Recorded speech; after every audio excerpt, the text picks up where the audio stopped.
बहुत समय पहले की बात है। एक जंगल में एक हाथी रहता था। उसी जंगल में एक शिव जी का मंदिर था। वही वह हाथी रहता था तथा शिव जी की पूजा अर्चना करता रहता था। काफी समय बीत जाने के बाद एक बार भगवान शंकर माता पार्वती के साथ पृथ्वी भ्रमण कर रहे थे, तो माता पार्वती की दृष्टि उस हाथी पर पड़ी और उन्होंने भगवान शंकर से कहा, प्रभु, वह देखिए, वह गजराज भी आपका परम भक्त है और सदा आपकी भक्ति में लीन रहता है। आपके इस भक्त का उद्धार कब होगा? प्रभु, गजराज काफी बूढ़े भी हो चुके हैं, अब तो इन्हें इस योनि से मुक्ति मिलनी चाहिए। पार्वती जी की बात सुनकर शंकर जी ने कहा, उसे मुक्ति अवश्य मिलेगी, लेकिन समय आने पर ही। समय से पहले विधि अपना विधान नहीं बदलती। तब माता पार्वती ने कहा, प्रभु, इन्हें इस समय कुछ तो दे दीजिए। भगवान शंकर बोले, माता पार्वती के बार बार आग्रह करने पर गजराज को इंसानों की तरह बोलने और समझने की शक्ति दे दिया। उसके बाद शिव जी और पार्वती जी वहां से आगे बढ़ गए। इस घटना के कुछ दिन बाद एक दिन गजराज जंगल में घूम रहा था। तभी उसे रोता हुआ एक युवक दिखाई दिया।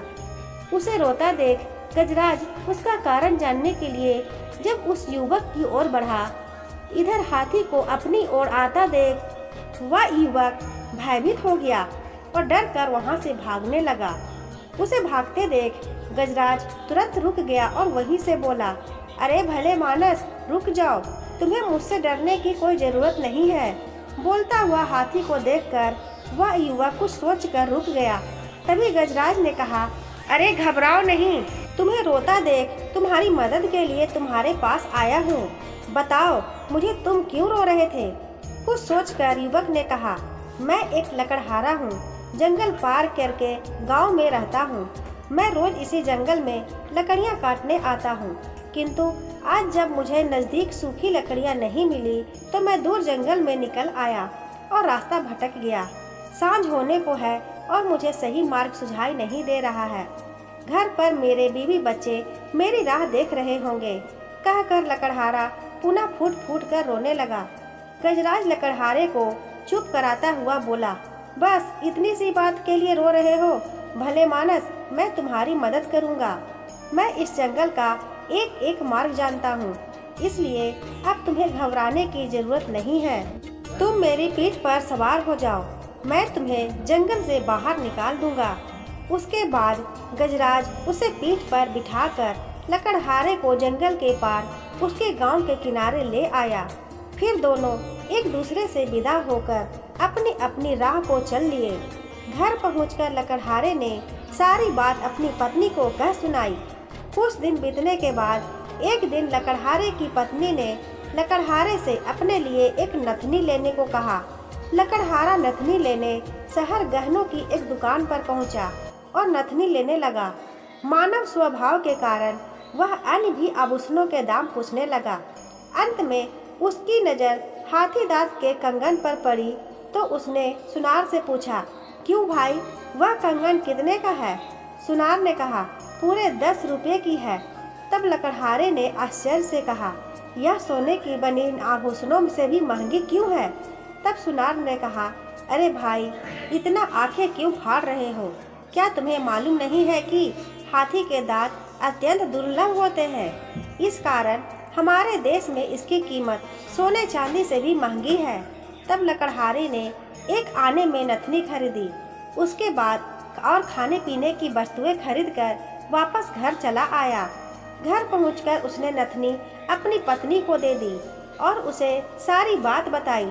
अगले दिन सुबह सुबह लकड़हारे की पत्नी ने उससे कहा, ए जी, यदि हाथी के दांत वास्तव में सोने चांदी से भी अधिक कीमती है तो समझ लीजिए कि हमारे भाग्य खुलने वाले हैं। लकड़हारे ने आश्चर्य से पूछा, वह कैसे भाग्यवान? तब उसकी पत्नी ने कहा, अरे आप उस दयालु हाथी को भूल गए।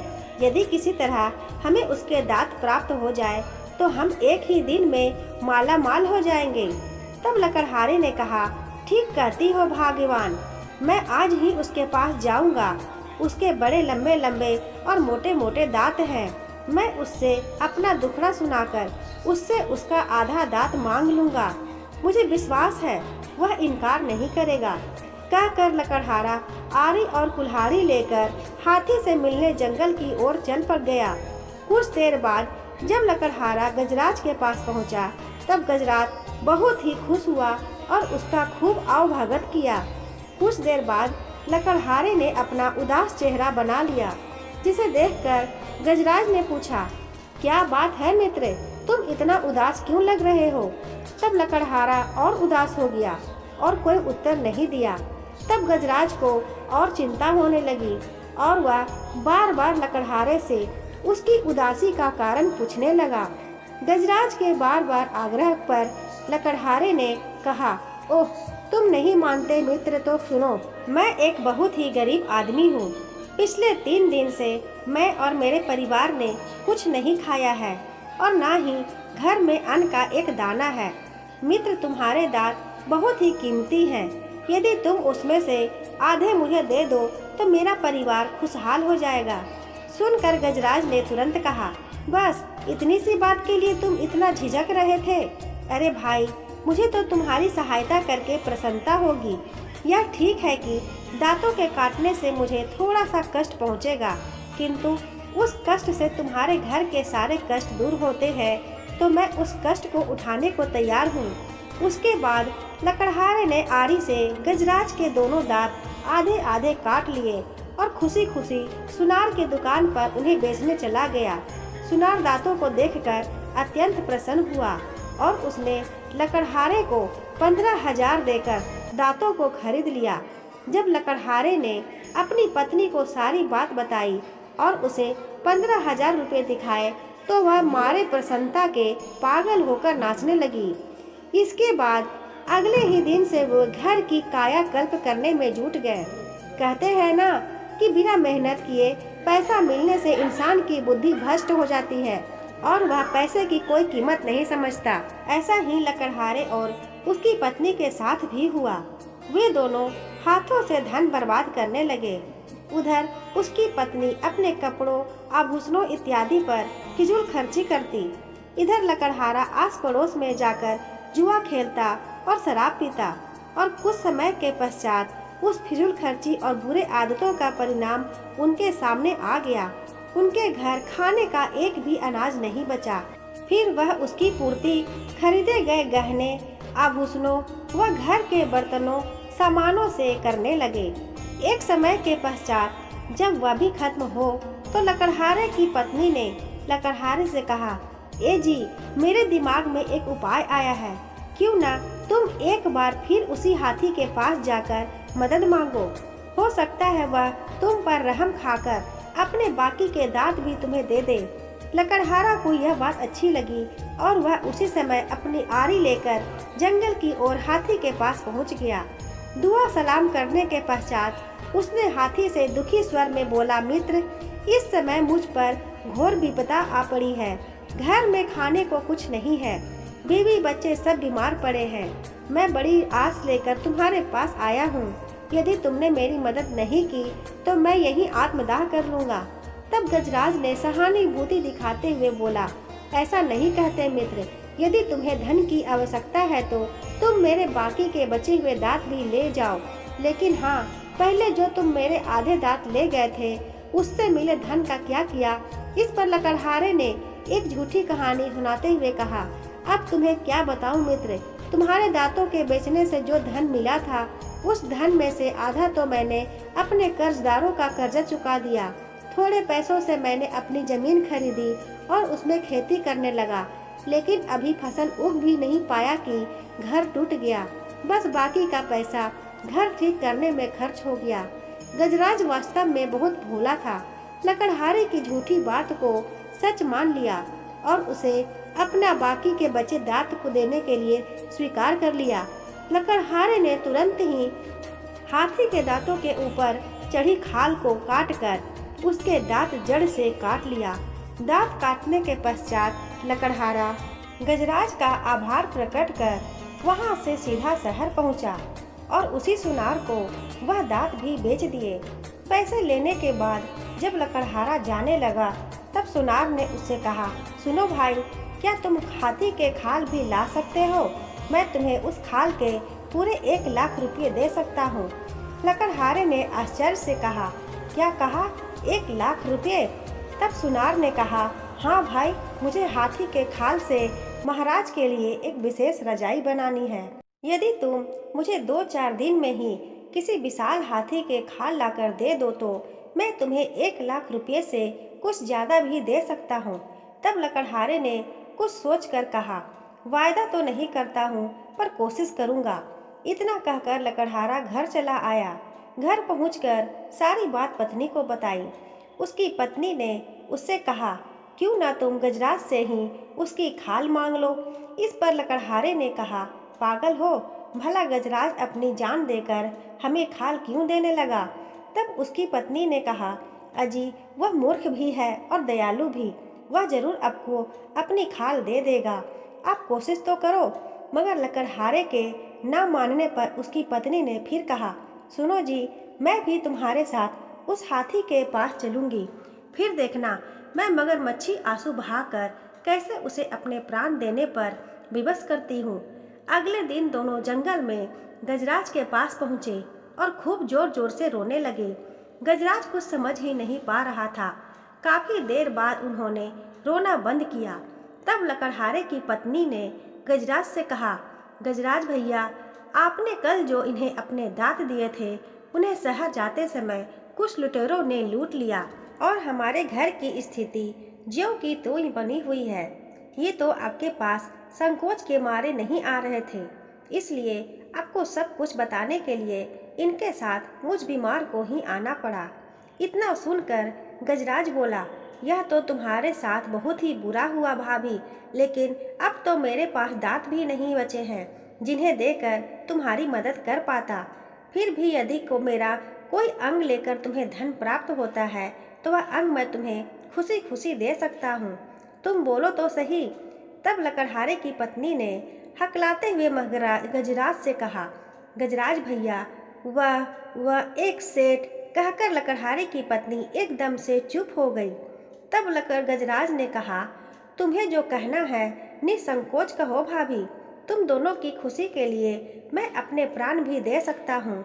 तब लकड़हारे की पत्नी ने अपनी योजना सफल होती देख कहा, क्षमा करना भैया, मैं आपसे आपकी सबसे कीमती वस्तु मांगने जा रही हूँ। एक सेठ ने कहा है कि यदि हम उसे किसी हाथी की खाल लाकर दे दे तो वह हमें काफ़ी धन दे सकता है। इस बात को सुनकर हाथी ने मन ही मन विचार किया कि अब तो बूढ़ा हो चुका हूँ गजराज, लेकिन तेरी जिंदगी है कि कितने दिन की, पर तेरे मित्र व उसके बाल बच्चों के पास पूरी जिंदगी पड़ी है। क्यों न तू इसके सुख के लिए आज ही प्राण त्याग दे।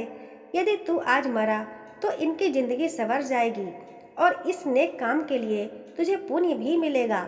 यह विचार आते ही गजराज सहर्ष ही तैयार हो गया। गजराज की आज्ञा मिलते ही लकड़हारे ने गजराज के मस्तक पर कुल्हाड़े से वार करने लगा और गजराज ओम नमः शिवाय कहते हुए अपना प्राण त्याग दिया।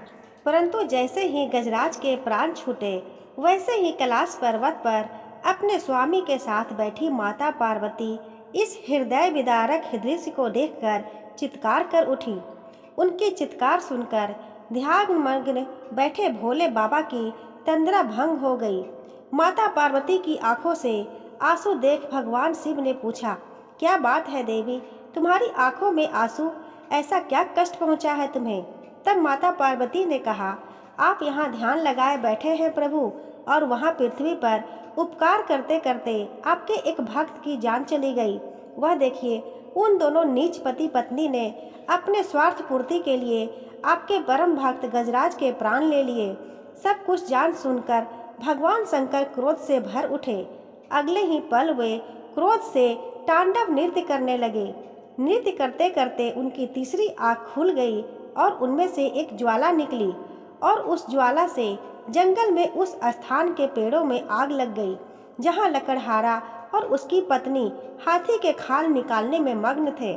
दोनों खाल की चिंता छोड़ अपनी जान बचाने के लिए चिंता में पड़ गए, लेकिन वे अपनी जान नहीं बचा पाए और वे दोनों वहीं जलकर भस्म हो गए। तब माता पार्वती ने भगवान शिव से कहा, आपने उन्हें दंड तो दे दिया प्रभु, लेकिन गजराज की भयानक मौत को देखकर मेरा मन अब भी अथाह दुख से भटा जा रहा है। दुखी मत हो देवी, गजराज को गज योनि से मोक्ष मिल गया है। अब वह अगले जन्म में राजघराने में जन्म लेगा और आगे चलकर राजा बनकर राज सुख भोगेगा। और वास्तव में भोले बाबा की भविष्यवाणी सत्य हुई।